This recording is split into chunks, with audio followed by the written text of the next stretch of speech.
Are you a movie buff? Do you love dissecting and analyzing your favorite films? Look no further than the Projection Booth podcast. Join host Mike White and a bevy of guest experts as they explore the history, themes, and legacy of cult classics, obscure gems, and mainstream hits. Join us every week for a unique and engaging look at your favorite movies. So sit back, grab some popcorn, and tune in to the Projection Booth podcast, available on all major podcast platforms.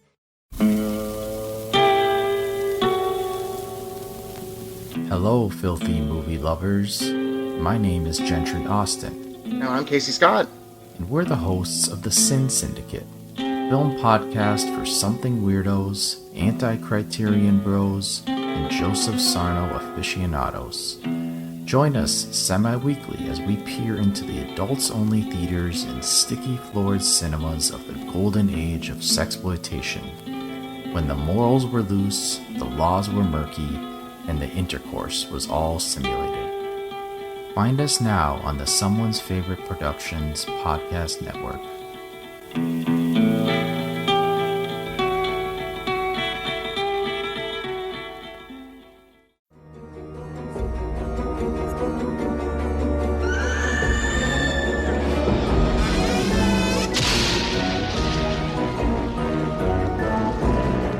Hello, creeps. It's me, John Kassir, the voice of the Crypt Keeper, and you're listening to Chronicles from the Crypt.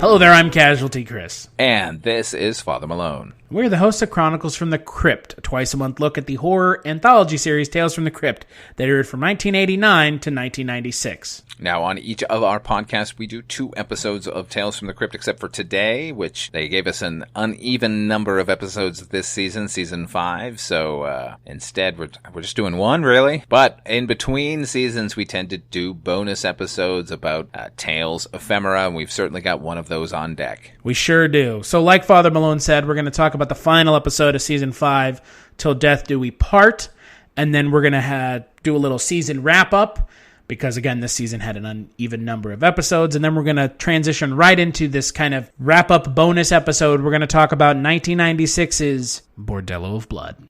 It's the Fright Sox versus the Boo Jays. I'm your announcer, Vin Scully. Can the Sox keep their winning streak alive? That's the big question today. Wait a minute.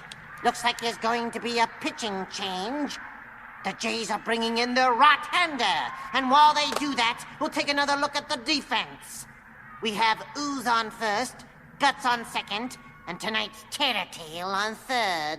It concerns a young lady who's pretty fond of diamonds herself and doesn't mind a little squeeze play to get 'em. I call it Till Death Do We Part. So Till Death Do We Part aired December 8th, 1993. It is directed by W. Peter Iliff, written by W. Peter Iliff. Stars Kate Vernon, John Stamos, Robert Picardo, and Frank Stallone. I do have a question for you, Father Malone, before we start talking about this episode. Yes. Do you want to take it back? Do.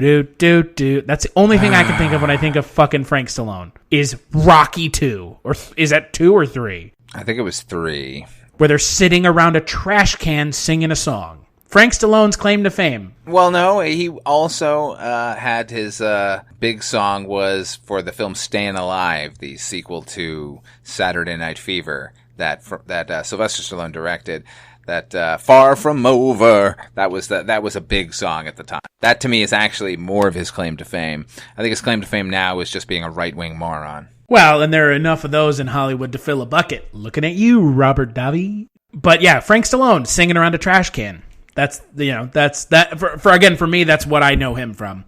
Is take it back. That's it. So well, he proves here what a thespian he is, which is not great.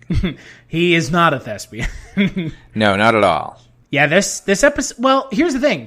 So I actually don't mind this episode, because I think the ending is so brutal. It's a little incident at Owl Creek, or occurrence at Owl Creek, like, this right? is like 100% occurrence at the EC Creek Bridge. Yeah. Yeah, right. Like it's a pretty much straight up copy of that scenario. I mean, the end of the episode is, but it has that lead up to it as well. But it's a pretty brutal episode with the ending for sure. The ending almost saves it. Does it? No, because we've sat through 20 some odd minutes of what they decided we were going to watch. Now, I think with each of these episodes, we tend to tell you a little bit about where it came from. In this particular case, this was based on not Tales from the Crypt, but Haunt of Fear. This was Haunt of Fear number 12, written by Bill Gaines and Al Feldstein, and drawn by the amazing Joe Orlando. Joe Orlando was a fantastic artist. You know, he worked for EC during the 50s until the Comics Code shut them down. Back in the 60s, when the Comics Code kind of relented a little bit, he was a story editor on Creepy magazine,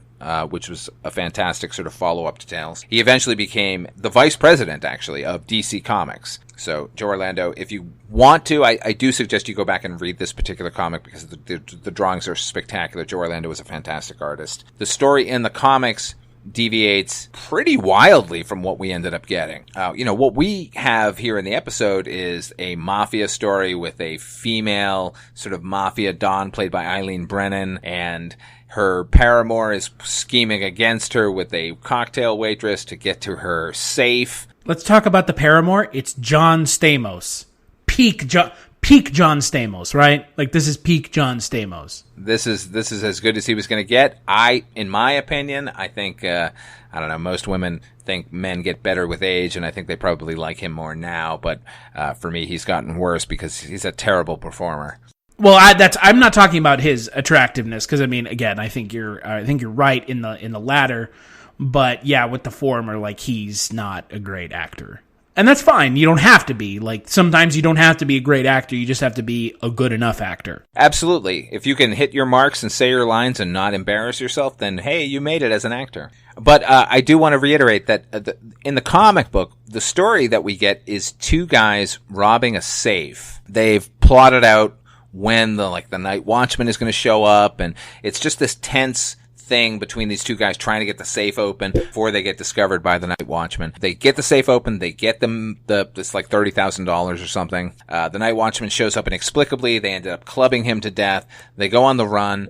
The lead character gets shot by the police as he's fleeing, and they're supposed to rendezvous at the other guy's apartment, which they do. He eventually gets to there. The other guy basically just ignores him and says, because he has the money, and it's like, 30,000, all mine. I gotta get out of here. I gotta get across the border. And the other guy's like, well, you gotta help me. I'm shot. And the guy's completely ignoring him. He leaves. The one who was shot goes to follow him, like, gets down to the street, sees his friend has now been shot by the police, but also sees his own body, because while he was fleeing, he was shot and killed. He's now a ghost and had no concept that he was already dead. Another trope. Yeah, it definitely is another trope, but it's a trope that I think in the 50s probably was not so common. To me, was much more effective than what we got, only because I agree with you. I think when the final twist is revealed and this girl has just been imagining this entire scenario, it is a bit of a gut punch. Well, yeah, because it's a close up of her face, and you see essentially the bullet exit the front of her forehead. It's rough. It really is. It's very effective, and kudos, Peter Illiff, I guess. But similarly, or at the same time, maybe. Everything that comes before is so fucking annoying that I can't give it a pass just because they were able to sort of shock me at the end. Like, yeah, the twist is important in a lot of the Tales from the Crypt episodes. That's what we're trying to, get to. And if you pull it off, good for you. But there are episodes where the twist doesn't really come across, and I enjoyed the episode anyway because everything up until then was interesting. Everything here is just very generic and boring. Yeah, just every sort of poor mafia trait is on display. All the dialogue is terrible. Eileen Brennan, who is an actress that I love as a comedic actress, I think she's extremely funny, seems wildly miscast here. I don't mean to speak ill of her because I love her so much, but it seems as if every time she opens her mouth, she's trying to remember the dialogue. Did you get that idea? No, I got the idea that they cast her because she's an older woman, and that just feels just about as bad. It's not a good performance. You know, look, what we do have in this episode is Robert Picardo, an unsung hero of the character actor realm, and he's really good in it and funny and kind of self-effacing. But he's always good.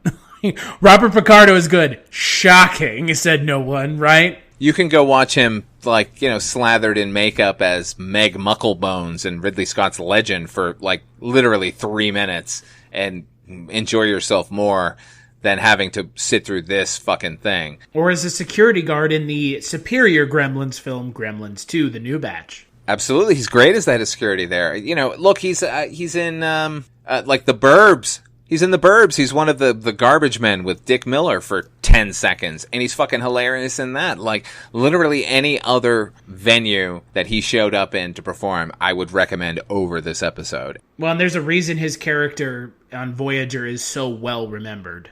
Oh, the Doctor, yeah. Oh, he's spectacular. He was the best thing in it. And is that because of him or the character? I think it's because of him. And maybe a combination of the both, but he certainly lived in that character and gave us something to appreciate, and which is what he always does. Yeah, he's the best part of this episode. I kind of feel bad for John Stamos in a way. He's pretty much given nothing to do. No, he's just kind of there to be the pretty boy, which is what we kind of expected of him. So they don't really give him much to chew on, but maybe that's for the best because he ain't going to be chewing very well. Yeah, and then again, the ending, I think to your point, the ending does not redeem the episode.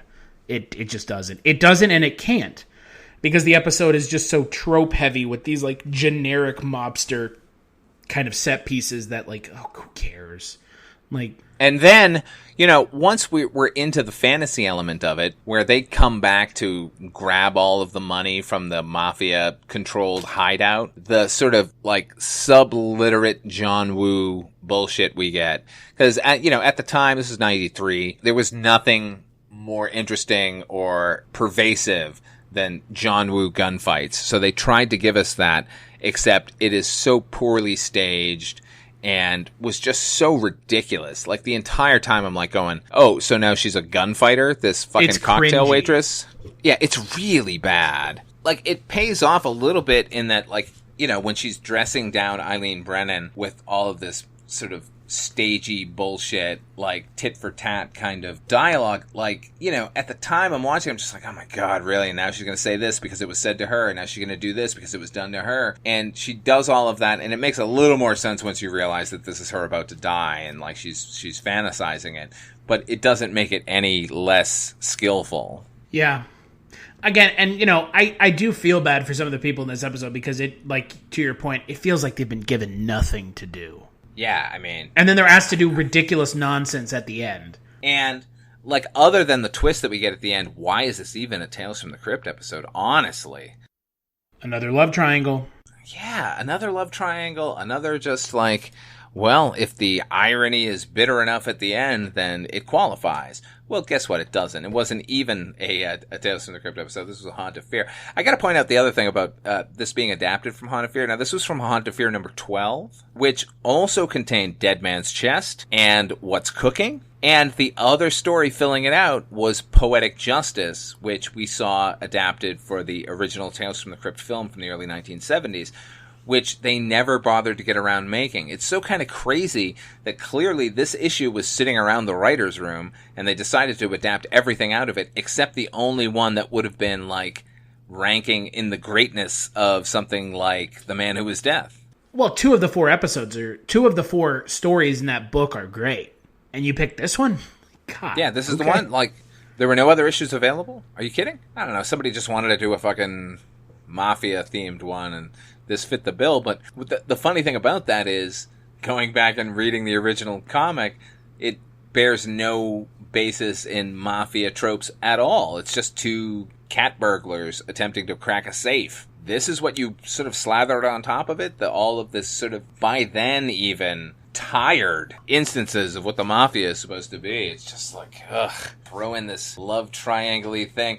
And the other funny thing is, so John Stamos takes this girl back to the office where he's going to have sex with her, and they're not expecting the rest of the crew to show up. And once they do, the girl hides in the closet and then basically just stands in the closet doorway. She doesn't try to hide herself at all. I was just like, well, you know what? Good. I hope you die. Kind of dumb. Honestly, I just wanted the episode to be over the minute it started. Like, I knew where the twist was going, so I was like, can we just get to the point where there's the twist, Yeah, it's the whole episode is geared towards that twist. Everything else is uninteresting at best. I cannot recommend this at all. There's no twist that could redeem everything we have to, that we're saddled with coming up to it. It's just the most boring tropes imaginable. Right down to those guys come into the office, like when they have to hide, the girl has to hide, and John Stamos has to pretend that he wasn't in there with a girl, he was just doing books or something. They're there to, like, negotiate with this guy who had always used Eileen Brennan's husband to fence his jewels, the diamonds that he's trying to sell. And, like, the entire time, all he's doing is railing against the fact that there's a woman in charge. If you're in a room surrounded by a bunch of goons and a powerful woman, and you know what you're going to say can affect your potential lifespan, are you going to make fun of women and her specifically? Like, it's just so dumb. I get where they were trying to come from, like contrasting the old school for the new, but at the same time, like, there's just, everything is so muddle-headed in this episode. It just drives me crazy. I'll tell you what, though, I wouldn't suggest this episode either, but I wouldn't say it's my least favorite episode of season 5. Are we wrapping up? Is that what's happening right now? I think so. Gonna tell me your least favorite? Okay, well, before you do that, let me just say skip this one, skip it hard. Yo, skip it. Oh yeah, for sure. As for me, my least favorite episode of this season probably goes to, I don't want to, there are so many that are essentially all in, like, the same category of just not great, right? Yeah. But for me, it's probably Came the Dawn. Because that trope in that episode is just so played out. Even in 1993, it's played out. Isn't it weird a guy likes to dress up like a woman? He's a killer. That's pretty bad, and especially bad considering, like, had that come in the first season, not that I would give it a pass, but kind of understand it, like, they're sort of delving into this genre that they're trying to find their footing in. By season 5, the end of season 5, when in our last episode we did Oil's Well That Ends Well, and we talked to John Kassir, and, like, at the time he said that they thought that was the end, right? They thought this was going to be the end of the series, and then they miraculously got picked up again. So here we are, like, looking down the barrel of the gun, and we're putting out shit like that. Yeah. That's pretty unforgivable, man. I don't have the list in front of me, so I can't tell you what my least favorite is. I know there were a lot of bad ones. Well, there were a fair amount of bad ones for sure. I think for me, I think it's got to be Came the Dawn, because it's just, good lord. That episode is just, there's so many problems with it, the least of which is, the fact that they're painting people who are cross-dressers and possibly trans as, like, killers. And that's like, God, really, that has not aged well. Some bad optics. Never going to be good again. Sorry. And you know what? Like, there's nothing to say that a trans or sexually unfulfilled human being couldn't be a villain in a movie or a TV show. But at this juncture, like, why? Like, it's just such a lazy motivation for that character to engage in that. What were the first couple episodes of the season? Can you tell me? Death of Some Salesman, As Ye Sow, Forever Ambergris. Boy. Yeah, I might have to agree with you on Came the Dawn. Although, you know what? No, I'm actually going to go with this last one. The John Stamos episode. There's virtually nothing supernatural. There is nothing supernatural in it, which is always my benchmark for enjoying a Tales from the Crypt episode. Like, even if it's a fucking piece of shit, if you have some supernatural element in it, you might get a pass from me. This was just a boring story, not well told, all predicated on a twist. It's like all the laziest stuff that you can get from these guest filmmakers, effectively, who just sort of, like, popped in and, like, want to do their thing. It leaned in all of the directions that I think are the failing of the series as a whole. That, to me, like, I never want to watch it again. Not that I'm going to watch Came the Dawn anytime soon, but I probably would watch it again over this. Yeah, and I think for me, my favorite episode of season 5 has to be Forever Ambergris. Yeah, that's good. That's a good one. Forever Ambergris, that's fun. I like, I'm going to probably go with Death of Some Salesmen just for the sort of, the bravura performance of Tim Curry as three characters where at least two of them are so distinct that you almost forget it's him. That one's, I'm going to go with that. And I like Ed Begley, and it's good to see all of them sort of in it, and doesn't really fall into the usual Tales from the Crypt traps. There's some other episodes that I think are pretty good as well. Like, I don't think the season was overall unworthy. The highlights are not outweighed by the lowlights, unfortunately, this season. Yeah, no, there is definitely a preponderance of mediocre to bad episodes over ones that I would consider ones I either A, rewatch or have rewatched multiple times, or I would consider rewatching if I were to just put an episode of this show on.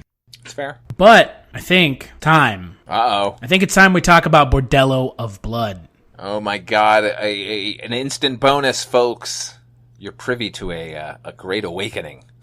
Good Lord. So, Bordello of Blood was released in August of 1996, so 3 years after season 5. It's directed by Gilbert Adler, who had directed many episodes of the show. It stars Erika Eleniak, Dennis Miller, Angie Everhart, Bill Sadler at one point. I think we'll talk more about that than anything else. Aubrey Morris, Phil Fondacaro, a lot of people that have already actually been in the show. Yeah, they seem to be leaning into their stock players here. Right. And the movie focuses on Dennis Miller, who plays a private investigator who's trying to find Erika Eleniak's brother, played by Corey Feldman. And he disappears at a vampire bordello. Wow, where can we even begin with Bordello of Blood? Let's begin at the beginning. I didn't dislike it. Oh, yes, you did. No, I didn't. It wasn't that bad. I'm not saying it's great, but I am saying that it wasn't as bad as I remember it being. You know what? I'll echo that a little bit. I remember detesting it when I first saw it, and a lot of that has to do with the snarky persona of Dennis Miller, which has not flagged over the years, but at the same time, I didn't think it was as over the top as far as his performance goes as I had remembered. I still don't like it. On the one hand, I want to scratch my head and go, why did you do this? And then on the other hand, I think this is written by Robert Zemeckis and Bob Gale originally, with a heavy rewrite. But back in the early 1970s, Bob Zemeckis and Bob Gale, who went on to do the Back to the Future movies and 1941 and I Want to Hold Your Hand, they got out of USC Film School and wrote a couple of scripts that got a lot of play in Hollywood, but never got made. They wrote a script called Tank, which is not to be confused with the James Garner, C. Thomas Howell movie of the mid-1980s. It was a whole separate property. The other script they wrote was Bordello of Blood. They thought, quite rightly so, that, horror always sells. I think their first gig professionally was on a show that you and I both love called Kolchak the Night Stalker. True. Yeah, they wrote an episode called Chopper, which is not great because of the limitations of the practical effects, but it's a pretty good script, and it's not embarrassing to watch. Kind of weird that series produced these guys and David Chase, who went on to create The Sopranos. Isn't that weird? Yeah, it's kind of weird considering how neither of their episodes of the show on Kolchak are very good. No, and they don't in any way portend what those guys were eventually capable of. Although David Chase did write a Mafia-themed episode. But anyway, so those guys wrote those scripts, and as I said, they got a lot of play, so it opened a lot of doors for them, including with the case of the Bobs, as I think most people know them, Bob Zemeckis and Bob Gale. It got them entree with John Milius, who liked the scripts but had no interest in producing them, ended up hiring them to write 1941.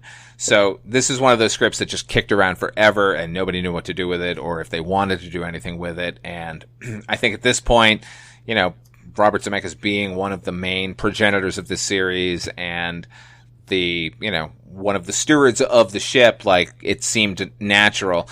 I have not read their original script. It's one of those things that I'm constantly on the lookout for because I'm kind of dying to read what their version was.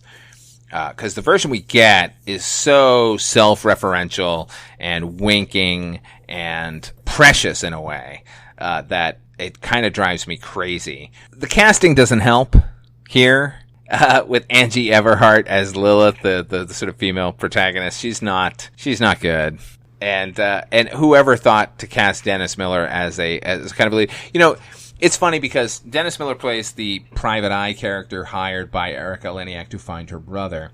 And Erika Eleniak's character works for a preacher, played by Chris Sarandon, who is in cahoots with Lilith. They're using this bordello to, quote-unquote, get rid of the unsavory element, letting them these horny guys be murdered by vampires, and then they sell off all their possessions. But about halfway through the movie, watching Chris Sarandon and Dennis Miller on screen together, I thought if those two guys had swapped roles, then I probably would like the movie markedly more. If Chris Sarandon had been the private eye and Dennis Miller had been this shit-eating televangelist, I think it probably would have elevated the movie a little bit better. I don't know. I would actually agree with that statement.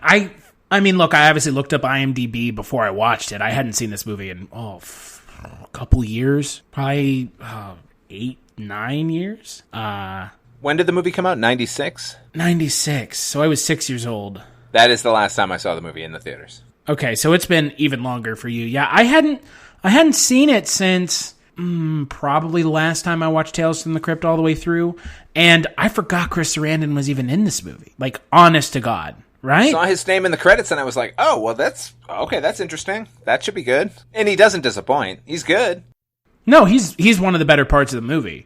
But the problem is exactly what you mentioned, which is I wanted more of him, and I wanted him to be the endearing role, because the person who's playing the role that we're supposed to be behind throughout the film is played by Dennis Miller. And look, we were talking about this a little bit before we started recording. I have no problem with Dennis Miller as a comedian. Dennis Miller as a human being and his political views, I don't agree with, but his snarky comedic stylings are very Chevy Chase mid-80s-esque, right? I mean, they essentially deal in the same comedic styling. Snarky, kind of aloof. And that's Chevy Chase, that's Dennis Miller, and, I like that comedy style, but that's not the kind of character you need in a main character role in this film. I'm not even sure Dennis Miller would have worked in the role that Chris Sarandon has in the film, to be perfectly honest.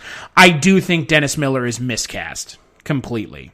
Yeah, clearly. I mean, I've seen interviews with Dennis Miller, where they said they wanted him to audition for the movie, and his attitude was you know what I do.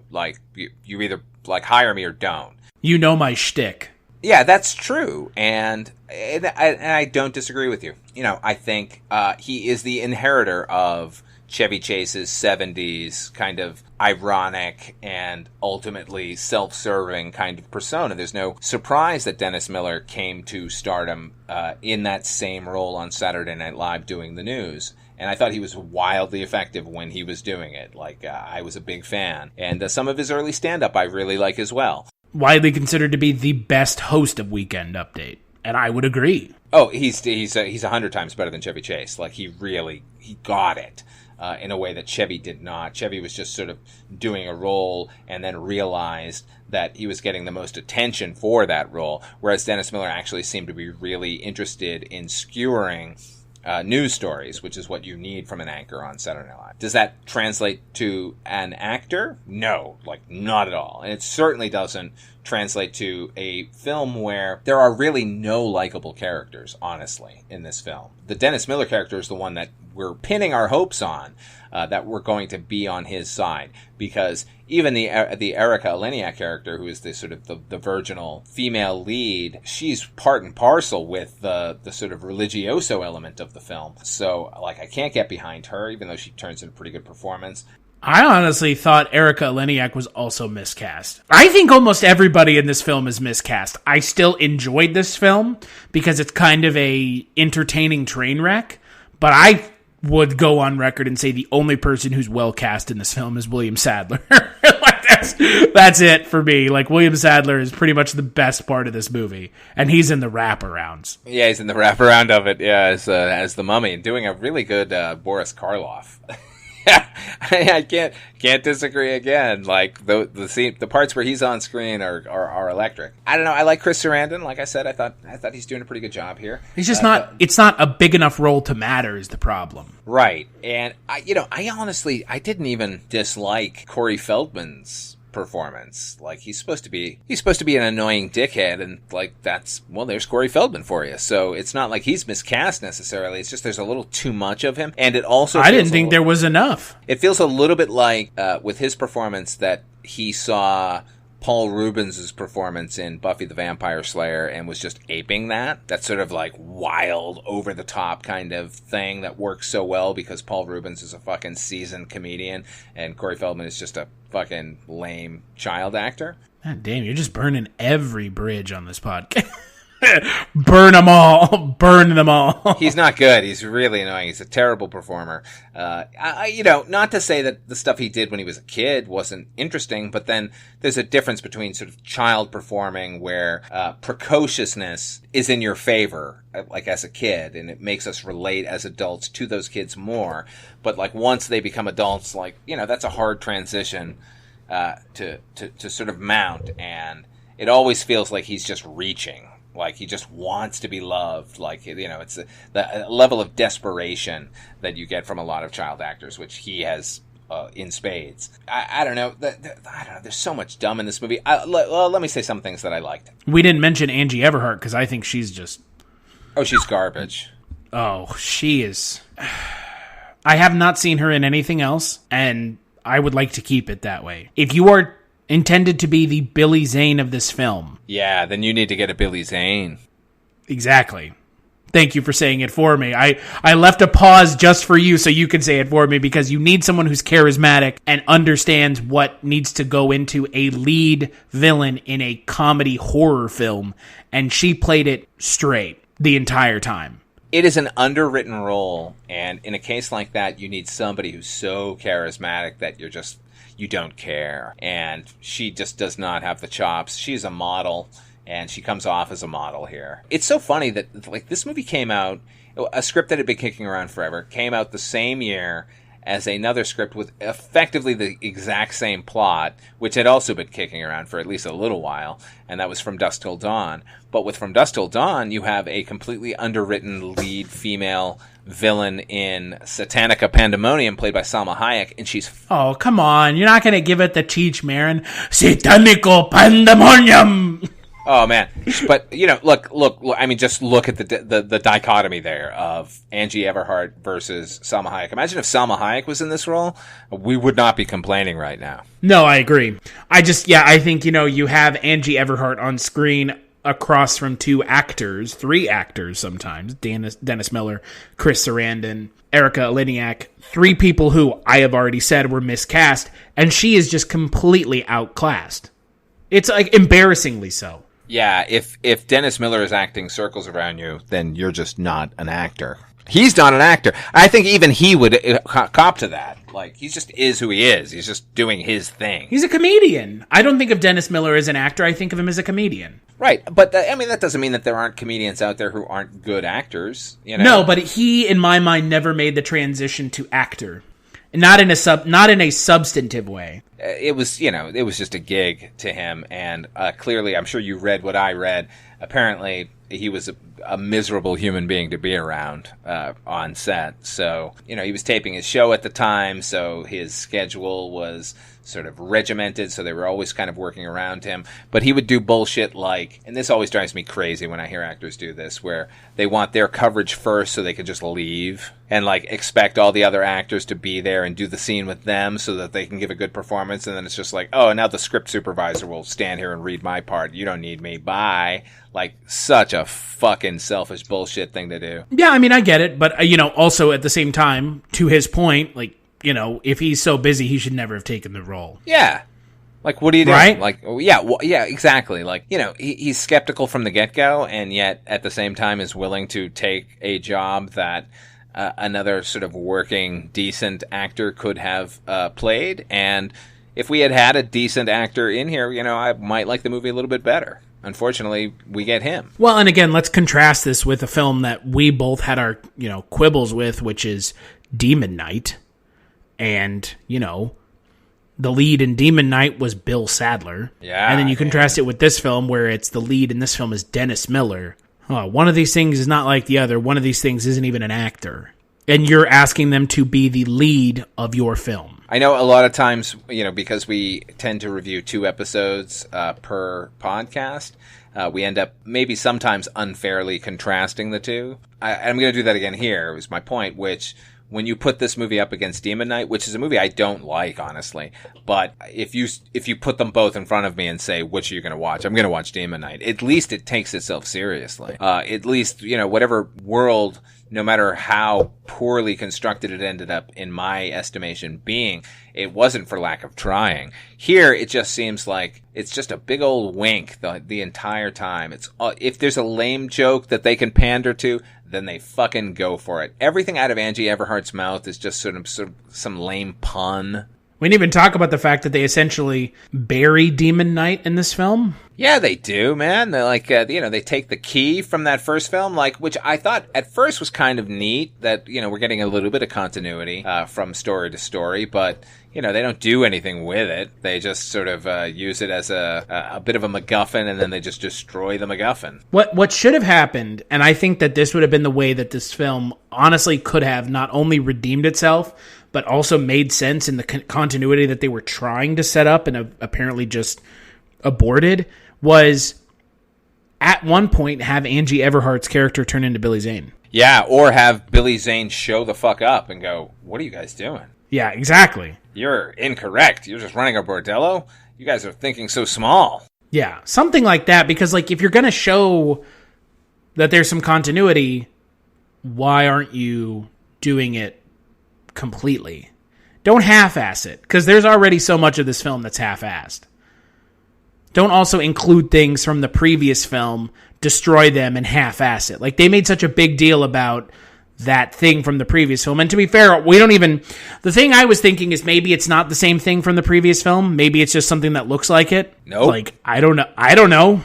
Because they don't know, because they don't even tell us, because they literally just show it and that's it. Yeah, they just sort of say, this is the thing that does the thing. Not, this is a vessel that holds the blood of Christ. That literally keeps demons from bay. Or it keeps demons at bay from taking over the world. What's funny is, initially when he explains what it is, he's like, it doesn't matter if I have it in my hand or if I have it in a safe. As long as it's in my possession, I'm in control of these vampires. But he has to have a moment where he holds the key up to show her that he is in charge of her. So it's like, in the very same scene where he's telling us it's one thing, they don't even demonstrate that in any way. It's really silly. Well, it's silly, and it feels completely unnecessary. How about that laser? Oh dear God. Oh dear God. Can we not the talk laser? About that? The laser ending. Can we talk about the effects that are dime store at best? At best, man. It's a bummer. Slapping some not so great fangs on all these girls. By the way, can I just say, as a human male living in the 21st century now, that I'm glad that bad boob jobs are no longer a thing. I don't have a problem with a woman augmenting herself and making her breasts bigger, but it just seemed like there was a time when they all looked exactly the same, just fake. They all just screamed fake, and every single one of them on display here in this movie is the bottom of the barrel as far as that goes. It plays into the whole rest of the film. It's we're just gonna give you the lowest common denominator. You like big boobs? Well, here they are. They're old and gross and, clearly just silicone bags stuffed into a woman, but here they are. You want jokes? Here they are. They're the lamest jokes you're ever going to hear. Is before we even get them out of our mouths, you're already saying them in your mind. All the plot beats in the film. The only innovation as far as vampire lore goes, they didn't even do that, which is the same thing they did the same year in From Dusk Till Dawn, which is super soakers filled with holy water. But they'd already done that back in 87 with the fucking Lost Boys, which was produced by Richard Donner, who was one of the producers on this movie. I don't know. Oh, and Corey Feldman was also in that movie. And Corey Feldman was in it. Yeah, that's the only reason that Corey Feldman's in this movie is because Richard Donner is a proponent of his, and wanted to keep giving him a break, and which I think is admirable. If you work with somebody and you like them, why not give them a job even if nobody else is? That's fine. But again, Corey Feldman ain't the problem with this movie. He's okay, but he's not great. Plus, there's scenes in this movie where, just as far as defying logic goes, so they've got this fucking bordello, right? And, all these creepy, horny guys, and they're just killing them and taking their possessions and everything, which, aside of being short-sighted, as a Billy Zane demon would have pointed out, they have a moment where, a vampire and Lilith are talking about the blood that Dennis Miller has, and they bring up this point that it's the most delicious blood ever. We need to get him, and we need to drain him and make him die slowly, because that's the best blood. So here's a plot point that never ends up paying off. But so Angie Everhart goes to confront him at his office, which happens to be an abandoned movie theater, which is actually something I liked. So she confronts him, and clearly he pulls a gun on her, but that's not going to do any good, and she could just take him apart if she wants to. The Erica Eleniak character walks in, and then suddenly Lilith doesn't do anything. She's just oh no, we're being interrupted. I can't show what I'm capable of. Why? Am I quibbling? I'm probably quibbling, but at the same time, don't set up something and then just piss it away, which is what this whole movie is. It's all set up and just pissing the rest of it away. I don't know. No, I completely agree. I mean that and then they try to do a poor man's version of the dream sequence from Demon Knight, and it's oh wow, why? Oh, what kind of a girl do you want? Because I can be any of those. Look, I'm a cheerleader. Look, I'm Marilyn Monroe. Look, I'm America Eleniak. Okay. Why does she need to seduce this guy at all? No, they never tell us. Just fucking walk in and go, look, here's the deal. You can't stop me. Nothing you can do can stop me. You're coming with me. Just grab a hold of him and go.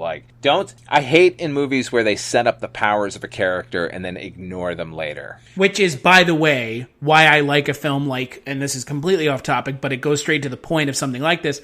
That's why I like something like Jeepers Creepers. That movie, the villain just does it. It just doesn't wait. It doesn't stop. It doesn't hesitate. It just grabs you, eats your body part that it wants, and flies away. Yeah, there's no bartering or jokiness or... Yeah, there's none of that. I mean, there is jokiness in that movie, but at the same time, you have a villain who just do it. If you're all-powerful, then why... You don't need to tell everyone you're all-powerful, just do it. Remember a couple of years ago, Luc Besson had a movie called Lucy with Scarlett Johansson, and they had unlocked this portion of her brain that gave her more and more superpowers to the point where she could just walk into a room and make everybody collapse dead. And then they still need to have her, fighting people. At that point, there's a scene where she walks into a hallway and there's all these guys with guns, and she just kind of doesn't even hesitate, and they all just fall to the floor. And I'm well, if she can do that, she can do anything. So where's the conflict now? And then they just sort of forget that she can do that because they need her to be able to fist fight with anybody. I don't know. So stupid. At least that movie didn't have a pumped up laser ending, what we get here. A Jesus laser.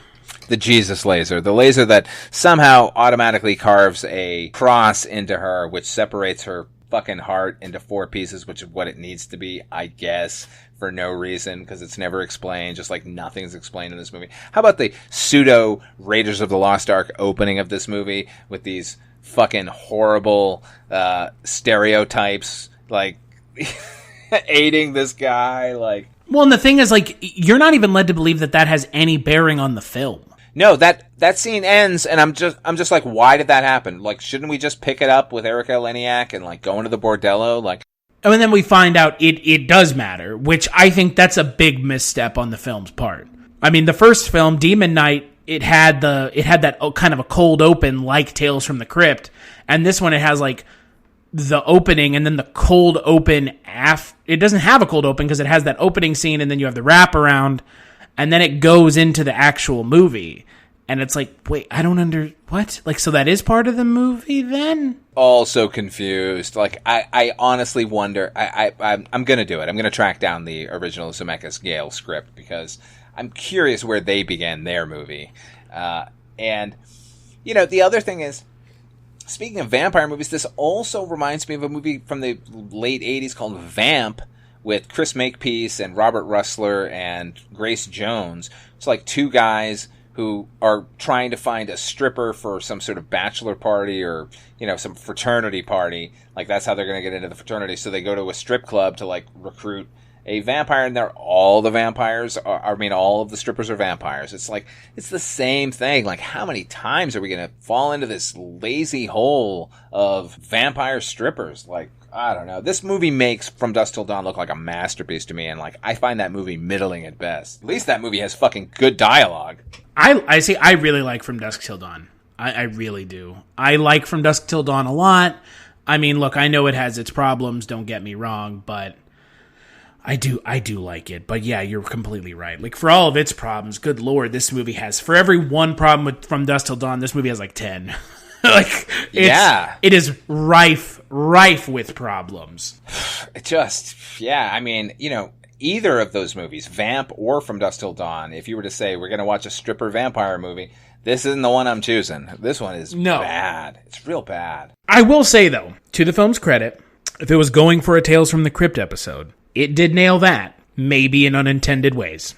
It nailed it in all of the worst instincts of the series. Like, if you were to package all of the worst instincts into a 90-minute feature, here you go. Yep. And it you know what?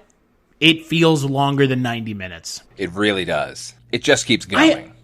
I'm really disappointed by this movie because there's all of how many Tales from the Crypt movies? 3, 3? Right? Yeah. 3. And you've had this first one, which is Demon Knight, which, again, I liked it more when I watched it back in the day. Not so much now. But this movie is like, as much as I liked it more than I thought I was going to, it's kind of unconscionably bad. If only there was a love triangle in there to save it. Ugh. Yeah, if only. Movie's The Pits. Well, and on top of everything else, like, the amount of nudity in this film, like, it feels unnecessary. Is that the word I would use? Gratuitous? Yeah, that too. But you know what? You call your movie Bordello of Blood, which, by the way, is a really good title. Oh, I think the title might be the best part of this film. Like, the only part that might remain from that original script is the title, and it's. Oof, I don't know. I mean, honestly, I don't have a problem with the nudity so much if any of it had been skillfully shot. That's another thing that they ape spectacularly from the television series. Gilbert Adler has no excuse here. It all looks like sets, right? Oh, yeah. And some of it even looks like sets from previous episodes of the show. Yeah, I mean, go back and watch Demon Knight again, where you had Ernest Dickerson, who was a fucking phenomenal cinematographer, like, shooting that movie. I know that's a set, and yet it looks great because he gives a shit and will go the extra hour or two to make it lit so it looks like real life or a fantasy version of life. This just looks like a fucking sitcom. Everyone looks like they're in costumes, standing on sets. Like, I can't even, on a technical level, enjoy this movie. Yeah, I'm right there with you. This is a mess. I look forward to watching Ritual for the first time. Me too. I haven't seen it. Yeah, it's one of those movies where, like, I think if you're a Tales from the Crypt fan and you've seen Bordello of Blood and Demon Knight, it's understandable that you haven't seen Ritual. It didn't get a theatrical release. It was straight to DVD. It also has the unfortunate distinction of being a Tales from the Crypt movie that came out, like, way after the show's run. I mean, I know this came out, near the end of the show's run. This came out in 96. But Ritual came out in, like, the early 2000s. Which, look, again, like, I don't know how much stock we put in Tales from the Crypt anymore. It's unfortunate that Tales from the Crypt seems to have been forgotten by the studio that aired it. But when you have a movie coming out 6 years after the show is off and the show has seemingly left the public mind, it can't be good. On top of everything else, it does also have the distinction of being a Tales from the Crypt movie with the shitty puppet. Oh yeah, they no longer screen worthy puppet, right? There's the backup, like the bare minimum puppet, which is, I'm sure, I don't know, I'm not gonna cast aspersions on the movie yet. I haven't seen it yet, but well, if you go on IMDb and look at the picture of the puppet, which shows on the box art of the movie, you can tell it's bad. There's no aspersions to cast. It's right there, front and center on the It's box. such a shame because you got to figure like so from like 96 to like let's say it came out in 2002, like a 6-year period. It came out in 2002. Oh, okay. Well, there you go. Okay, so you got a 6-year period. So you would think like that is enough of a time frame where maybe somebody came up with something that's so interesting that they're like, yeah, let's do it. But unfortunately, what it ends up seeming like, anyway, is we have to do something and maintain our hold of the brand, right? Which I'm sure now they've given up on. But probably 2002, 6 years, 7 years, you got to do something or you're going to lose the right for the branding. That's kind of what it feels like. A Fantastic Four circa 1992, if you will. Yeah. It's like, I get why you're making this. It makes perfect sense. Sure, understandable, but like you can't. Like you can't expect people to care 6 years later. People wouldn't have even cared a year later. No. Not after Bordello of Blood they wouldn't. Well, yeah. Well, we're part of the diligent fans of Tales from the Crypt that would like this show to be kept alive in some form or fashion. I don't think this show needs to fade into obscurity the way that HBO seemingly has left it. I mean, again, we've talked about this before. We'll talk about it again right now. HBO doesn't care that you can post the entire episodes of the show on YouTube. HBO doesn't care that we have the entire show, or I think through at least season 4, on our Facebook page. HBO has never released this show in a high-definition format. It's only been released on DVD, and you can probably pick it up on Amazon for in the ballpark of probably $50 to $100, maybe even less than that. HBO doesn't care. HBO really doesn't care. And I don't know if it's entirely HBO's fault, if the Gaines family, I know the Gaines family had some issues with the M. Night Shyamalan reboot that was supposed to be coming out a couple years back and ended up not coming out because they couldn't get the puppet. Wise choice as far as I'm concerned. I'm not just saying that the puppet is the linchpin of the show, but the puppet is kind of the linchpin of the show. It's certainly what we remember. Yeah, and looking back at a movie like this came out in 96, okay? The show ended in 96. The show ended, sorry, hold on a second. I'm sitting here trying not to burp. The show ended in July of 96. This came out in August of 96. For all intents and purposes, this is the show's last hurrah. And as we know it, obviously. And the Crypt Keeper puppet in the Bordello of Blood wraparounds has never looked better. The wraparounds are funny. William Sadler is great. But that's kind of where the good things of this film begin and end, is the wraparounds. And when we look at this film and we look at the way that this series was treated, you look at someone like Scream Factory, they're the only reason we have a Blu-ray of Bordello of Blood and of Demon Knight. I mean, they released them in the last 5 years. I believe it was 2015. They released Demon Knight and Bordello on Blu-ray. But you're not seeing HBO doing anything to keep Tales from the Crypt alive. And it's kind of weird. In the golden age of anthologies that we're in right now, we're in the golden age of anthologies. I stand by that statement. Yeah, I mean, I gotta say, well, a couple things. Like, obviously, they're not gonna make any money, so they don't care. That's probably the impetus there. I do also want to say to the sort of Gaines family, not that any of them are listening, but if they were, bravo. There are so many descendants of people who are so willing to just sell off their ancestors' rights and just to make a quick buck. The fact that the Gaines family has said no to who was, a pretty major filmmaker at the time, M. Night Shyamalan, he's made some missteps. When he was talking about bringing the show back, this would have been 2018. So this was around the time that Split came out and The Visit. And Split, Glass is awful, but Split I thought was amazing. Yeah, I like Split as well. So yeah, I mean, he had reestablished himself as a potential major player in Hollywood. And he was still not enough to sway the Gaines family. Like, if they're waiting for somebody to come along and go, look, I'm going to do this and I want to do it right. And keep waiting because it ain't going to happen. Yeah, no, I know, but dare to dream, because. Well, and here's the other thing. As you said, we've talked about. I want another one, but I don't want what we've already gotten. But do you want another one if the outcome is something that we have talked about on this show because we never got a Tales from the Crypt reboot? Do you want it to be Creepshow on Shudder? Because remember, Creepshow on Shudder is atrocious. It's real bad. It's it is so bad. Embarrassing. It is so bad that I don't understand how it and Twilight Zone 20 2020 now. I don't understand how either of those shows got a second season. I thought, and I guess I'm in the minority, and I guess you are too, that those reimaginings or reintroductions of the shows to mainstream 21st century audiences are absolutely inferior in every way possible to the original source material and the original shows and the previous shows and previous films. And if the options are no more Tales from the Crypt, you have to, eat the food that you have on your plate and you don't get any seconds, or you get seconds, but they're out of the trash can, they're inferior seconds, I know what I'm going to take. I'm going to take, I have eaten my meal and that's it, and I can think about it, but I can't enjoy it again in a fashion that's, rewatching it, because I've seen all these episodes aside from the 7th season. So I'm not reliving them with fresh eyes. I'm reliving them as a fan of the show. I'll take that over watching a new season of the show, like with Creepshow or Twilight Zone, that are just, they're not a waste of time, but they are.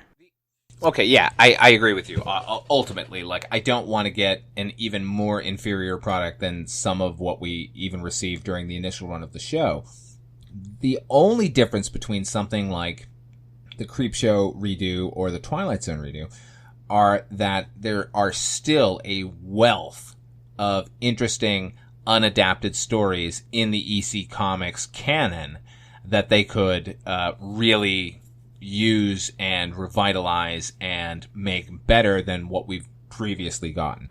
And that's the biggest goddamn shame, isn't it? Yeah, because what we have here is you go back and thumb through any of those comics, some are winners, some are losers. That's the nature of an anthology in any media. But it seems like what they chose to adapt for the initial run of the show, at least 50% of the time, it was a dumb move to even bother doing it because they didn't have a fresh take on it.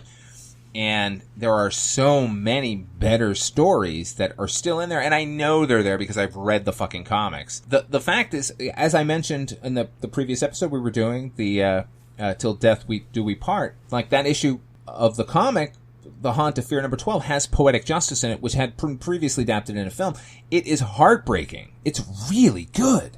And the fact that in 7 seasons of a show with a minimum of 10 episodes per season, nobody thought, let's do that and break some fucking hearts. No, let's go for the same lame love triangles or lame jokes or, this doesn't really matter. I don't know. I know I've said this before when we've wrapped up a season, but it never feels like, with a few exceptions, it never feels like people are coming at this genre from a place of love. It always feels like something to do at that moment, like a little bit of a chance to exercise your talents as a filmmaker and do a half-hour thing, and what does it really matter in the end? Not much. Or I want to dip my toe in the horror pool. While that's admirable and okay, the problem with horror is horror really shines when the people making it love the source material and love the genre. Love the genre. And it's very clear that Donner and them don't, and Bob Gale and Zemeckis, Bob Gale just drives me insane because he's the clown who has alienated many people in Hollywood by his actions that he won't take credit for. And then he sits and complains about things like in the edited version of Back to the Future 2 airing on Netflix. Get over yourself, dude. Yeah. Come on. You've written all of several things that matter and a whole bunch of stuff that everybody looks back on, Bordello of Blood included, and go, man, that's just it's not good. No, I mean, I would think, at least from what I've seen, Robert Zemeckis at least has some passing love of horror. I don't think Walter Hill is particularly leans in that genre, but he, when we don't have a supernatural episode, we tend to have thriller episodes, and I think that is definitely in Walter Hill's wheelhouse. And when he does that well, he does it better than anybody. There are exceptions here and there along the way, but ultimately, it is what we said. It's people dabbling in it in a more of an exercise than let me tell a great story. Like, you know, I got hired to do this. Let me look through all of the comics. Let me read them all. Let me see the one that appeals to me, and then let me give you my spin on that. Nobody seems interested in that. William Friedkin, who directed one of the best horror movies of all time, did an episode of Tales from the Crypt, and it is utter fucking garbage. So On a Dead Man's Chest, dude. I love that episode. Ugh. That episode's awful. Might be the worst one. I don't know if it's the worst one. There are some that are... That's the thing, like, I think worst is subjective with Tales from the Crypt because, you know, some people can overlook a lot of the stuff that we can't. I mean, you look, there are people of this show that are like diehard fans that will tell us that, you know, we're completely nuts being critical of the show. Sure. And my response to that is like, it's still television. It's still art. It's, you can, I mean, we're not sitting here bashing it. We're giving constructive criticism because we love the show. I love The Crypt Keeper. I love Tales from the Crypt. I love the source material.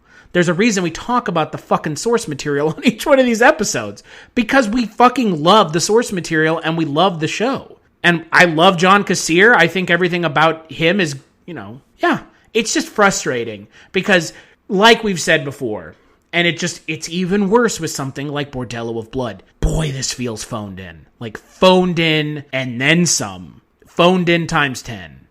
Yeah, I mean, I can't not recommend this movie enough. Yeah, it's just, and look, we're at the point now where we're essentially knocking on the door of season 6. Season 6 is, boy, I mean, season 6 is going to be rough, and season 7, I have no preconceived notions about what season 7 is going to be like. I have not seen a single episode from season 7 other than the last one, which is an animated episode. But season 6, I don't remember much. I know I've seen parts of it. I know I've seen several of the episodes, but I'm not looking forward to season 6 if season 6 is going to be more in line with what Bordello of Blood and the later half of season 5 was. And my concern and my worry is that is what we are going to get. I'm going to maintain an open mind because, like you, I mean, I know nothing virtually of season 7. I probably have seen a couple episodes from season 6. I know I've at least seen You Murderer, the Humphrey Bogart episode. I don't know. Like everything, I'm going to be really stupid and go into this with high hopes. They may or may not be unfounded. Yeah. I'm not holding out hope, but I am hopeful. So on that note, on the next episode of Chronicles from the Crypt, we're going to be talking about episode 1 and 2 of season 6. Let the punishment fit the crime, and only skin deep. Not only sin deep? Only skin deep. Oh, dude. I see. See what they did there? Yeah, I remember that one. I remember the comic, actually. I don't remember the episode. Until then, where can people find you, Father Malone? Check me out over on my YouTube channel, Ot5 Films. I have movie reviews and a show called You've Never Seen. And I do a lot of cuckoo quarantine-themed videos. Check those all out, please. And you can also hear me over on the Culture Cast once a month. I guest on that. And I am co-host of Dreams for Sale, the Twilight Zone 85 podcast, which I do with you, Chris, and our man in Detroit, Mr. Mike White. Our man on the field in Detroit, Mike White. Come on in, big fella, and tell us what you got. He's not here. He's not going to respond. He doesn't like Tales from the Crypt at all. So no, not been his experience. No, if you want to hear Mike White on our episode of Chronicles from the Crypt, check out the one where we talk about cutting cards, which is a good episode that Mike didn't like. He hated it. So, yeah, if you don't like the good episodes, you're really going to hate the bad ones.